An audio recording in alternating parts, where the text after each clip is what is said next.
हम किस रास्ते को चुनते हैं, इस बात का उचित उदाहरण मिलता है श्री कृष्ण और कर्ण के संवाद से। महाभारत में कर्ण ने श्री कृष्ण से पूछा, मेरी मां ने मुझे जन्म देते ही त्याग दिया, क्या यह मेरा अपराध था कि मेरा जन्म एक अवैध बच्चे के रूप में हुआ?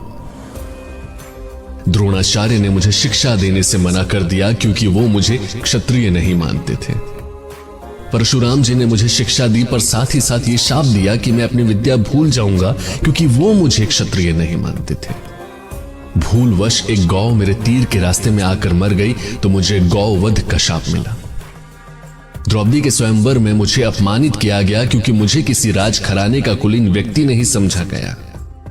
यहां तक कि मेरी माता कुंती ने भी मुझे अपना पुत्र होने का सच अपने दूसरे पुत्रों की रक्षा के लिए स्वीकारा। मुझे जो कुछ मिला दुर्योधन की दया स्वरूप मिला।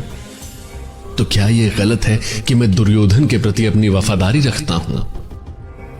इसके बाद श्री कृष्ण मंद मंद मुस्कुराते हुए कहते हैं, कर्ण, मेरा जन्म जेल में हुआ। मेरे पैदा होने से पहले ही मेरी मृत्यु मेरा इंतजार कर रही थी। जिस रात मेरा जन्म हुआ उसी रात मुझे मेरे माता पिता से अलग होना पड़ा। तुम्हारा बचपन रथों की धमक, घोड़ों की हिनहिनाहट और तीर कमानों के साये में गुजरा, पर मेरा गाय को चराना और गोबरों को उठाने में गुजरा। जब मैं चल भी नहीं पाता था तो मेरे ऊपर प्राणघातक हमले हुए।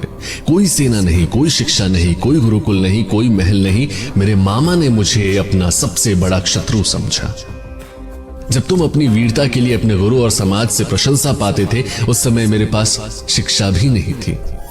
बड़े होने पर मुझे ऋषि सांदीपनि के आश्रम में जाने का अवसर मिला। तुम्हें अपनी पसंद की लड़की से ब्याह रचाने का मौका मिला, मुझे तो वो भी नहीं मिली जो मेरी आत्मा में बसती थी। जरासंध के प्रकोप के कारण मुझे अपने परिवार को यमुना से ले जाकर सुदूर प्रांत में समुद्र के किनारे बसना पड़ा। दुनिया ने मुझे कायर कहा। कर्ण, यदि दुर्योधन युद्ध जीत जाता तो विजय का श्रेय तुम्हें भी मिलता, लेकिन धर्मराज के युद्ध जीतने का श्रेय अर्जुन को मिला। मुझे कौरवों ने अपनी हार का उत्तरदायी समझा। हे कर्ण, किसी का भी जीवन चुनौतियों से रहित नहीं है। सबके जीवन में कुछ ठीक नहीं होता। कुछ कमियां अगर दुर्योधन में थी तो कुछ युधिष्ठिर में भी थी।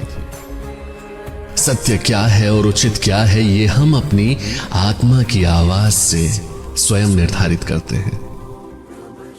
इस बात से कोई फर्क नहीं पड़ता कि कितनी बार हमारे साथ अन्याय होता है। इस बात से कोई फर्क नहीं पड़ता कि कितनी बार हमारा अपमान किया गया। इस बात से भी कोई फर्क नहीं पड़ता कि कितनी बार हमारे अधिकारों का हनन होता गया।